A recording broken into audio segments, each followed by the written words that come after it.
Saudara dan saudari terkasih, Injil kita hari ini diambil dari Injil Lukas bab 6 ayat 43 sampai 49. Karena tidak ada pohon yang baik yang menghasilkan buah yang tidak baik, dan juga tidak ada pohon yang tidak baik yang menghasilkan buah yang baik. Sebab setiap pohon dikenal pada buahnya. Karena dari semak duri orang tidak memetik buah ara, dan dari duri-duri tidak memetik buah anggur.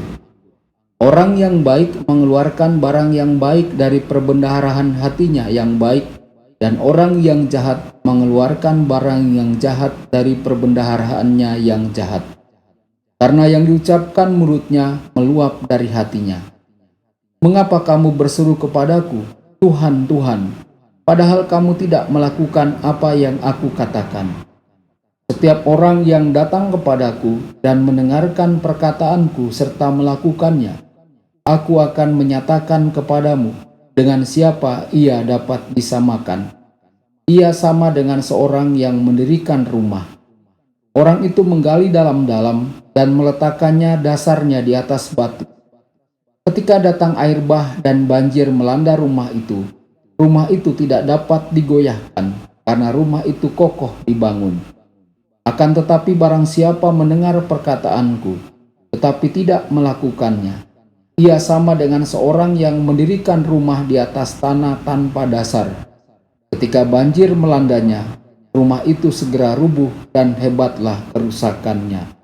Berbahagialah orang yang mendengarkan sabda Tuhan dan tekun melaksanakannya. Sabdamu adalah jalan, kebenaran dan hidup kami.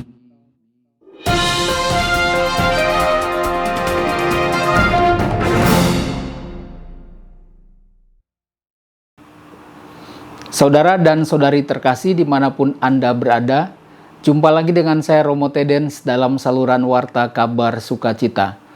Semoga Anda semua tetap dalam keadaan sehat dan berbahagia. Saudara dan saudari, Injil kita hari ini diambil dari Injil Lukas bab 6 ayat 43 sampai 49. Dalam Injil hari ini kita sampai pada bagian terakhir dari khotbah Yesus. Ayat 43 sampai 45. Perumpamaan tentang pohon yang menghasilkan buah yang baik. Tidak ada pohon baik yang menghasilkan buah busuk atau pohon busuk yang menghasilkan buah yang baik. Setiap pohon dikenali dari buahnya sendiri. Surat Yakobus bab 3 ayat 11 sampai 12 berfungsi sebagai komentar terhadap perumpamaan Yesus ini. Adakah sumber memancarkan air tawar dan air pahit dari mata air yang sama? Saudara-saudaraku, adakah pohon ara dapat menghasilkan buah zaitun? Dan adakah pohon anggur dapat menghasilkan buah ara? Demikian juga mata air asin tidak dapat mengeluarkan air tawar. Seseorang yang terbentuk dengan baik dalam tradisi hidup bersama dalam masyarakat akan berkembang menjadi pribadi yang baik yang membawanya untuk berbuat baik. Tetapi orang yang tidak memperhatikan pembentukan pribadinya akan mengalami kesulitan dalam menghasilkan perbuatan baik. Lalu ayat 46. Tidaklah cukup untuk mengatakan Tuhan, Tuhan. Yang penting bukan untuk mengatakan hal-hal indah tentang Allah, melainkan untuk melakukan kehendak Bapa. Dan dengan cara ini, kita akan menjadi tanda kehadiran Allah di dunia yang menyelamatkan. Ayat 47 sampai 49. Untuk membangun rumah di atas batu karang. Inilah kesimpulan dari khotbah di bukit. Banyak orang mencari keamanan dirinya dari harta benda dan kekuasaan. Tetapi keamanan sejati tidak datang dari harta benda dan kekuasaan. Keamanan sejati berasal dari Tuhan. Tuhan menjadi sumber keamanan ketika kita berusaha melaksanakan kehendak-Nya. Dengan cara ini, Tuhan akan menjadi batu karang yang akan menguatkan kita di saat-saat sulit dan badai. Tuhan adalah batu karang dalam hidup kita. Dalam kitab Mazmur, kita sering menemukan ungkapan, Allah adalah batuku, bentengku. Ya Tuhan, batuku, perlindunganku, perisaiku, kekuatan yang menyelamatkanku.